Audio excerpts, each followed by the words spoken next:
Hey guys, welcome back to today's video. I hope you guys are all having a great day today. Make sure you guys give it a huge like, subscribe if you haven't already, and comment down below. So today I'm going to be talking to you guys about a huge project that I've been working on for the past year and a half. And it's a really cool project. It's actually the first project that I've ever done in the business world. I've written a book and it's called The Truth of the Unknown Interpreter. If you haven't seen the title, then you would now know what it is. If you guys are wondering why I'm wearing this suit, it's because I actually have a wedding to go to in an hour or two, so I'm trying to hurry up. And without further ado, let's get into this video because I'm really starving. So I'm going to tell you guys about the story that I'm going to read you guys the summary. I'm going to read you guys the summary of what this book is about, and I'll tell you guys the story. And this is a really interesting mystery thriller book that I wrote. And this is the first book. This is the first book that I've written. I plan on writing a second book just because of how much creativity I put into this book and how much more potential that it has for other series, well, the other book, there's other projects that I've written. So I've already started writing another book for this book. It's called, I've already started writing a book for this book, and it's a pre-sequel. So this is the summary. The Truth of the Unknown Interpreter is an intriguing fictional story with some elements of a real-life experience. A young man who is hard of hearing moves from his home country to live in a state in the US. He wishes to get assimilated to the hearing world, but needs an interpreter to enable him to communicate effectively. Where are you going, Gigi? To enable him to communicate effectively to others and understand what is being able to be taught in class. His first experience with interpreters was not good, but when he moved to the US, he met a nice interpreter who he grew to like. Unluckily, this interpreter goes missing and is later found dead under mysterious circumstances.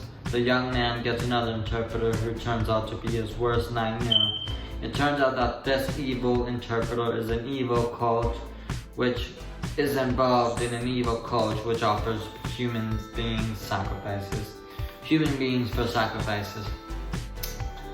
I made this book really intense because I just love to go deep. And it's a really interesting book. It's a mystery and thriller book. I hope you guys really love it. So how you guys can get this book is on Amazon. Right now I have the ebook version of the book. So I'm gonna leave the link in the description where you can be either a Kindle version, or you can buy the book for just $3. And yeah, I hope you guys enjoy the book, and please be sure to promote the book and share this video so more people can know about this book. And another thing I forgot to mention is that I only have the ebook version for now, and then later in the year I'm gonna get the hard copies. So later in the year I'm gonna get hard copies. Right now I'm having a hard time getting hard copies, but yeah, I'll be able to get hard copy. I'll be able to get the hardcover version of the books at the end of the year. All right, and I'm gonna tell you the story behind this book, why I've written this book.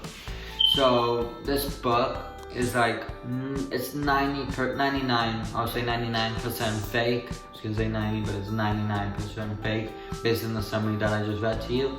1% is real, very minimal, because I'll tell you why. So when I was in middle school, well, actually my entire life, I've had interpreters. I was in this program called the GHH program. It's a deaf and hard of hearing program. So I was born hard of hearing, and then when I was in kindergarten, I joined the GHH program. So I was always with interpreters, and I had a bunch of accommodations, yes. So throughout my life, I was with interpreters. I loved interpreters in elementary school. In middle school, I kind of got tired of them. And I was like, okay, so I'm ready to start moving on to the healing world. So I decided to move on. So as I'm moving on to the next level, to high school, not only am I moving to the next level in high school, new classes, new experience, but also I wanted to have no interpreter but then unfortunately I had to get an interpreter. So although I despised interpreters and didn't really like them, so I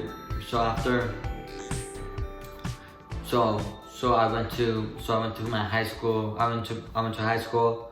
On my first day of high school, I was expecting not to have an interpreter, and then I go to my first period class, and I noticed that there's no interpreter. So I was like, okay, I'm getting happier because there's no interpreters. Then not even 2 minutes later, a lady comes in, and then she notifies the teacher that I am the client of this interpreter. So I was very unfortunate. But then throughout the weeks, I started to grow a bond with that interpreter. So I was very happy to be with that interpreter. And then the beginning of my sophomore year, I noticed my interpreter turned out to be my favorite interpreter. Had said that she had to leave to another client who recently had moved to the States from Italy. So that person was hard of hearing but didn't understand English really well.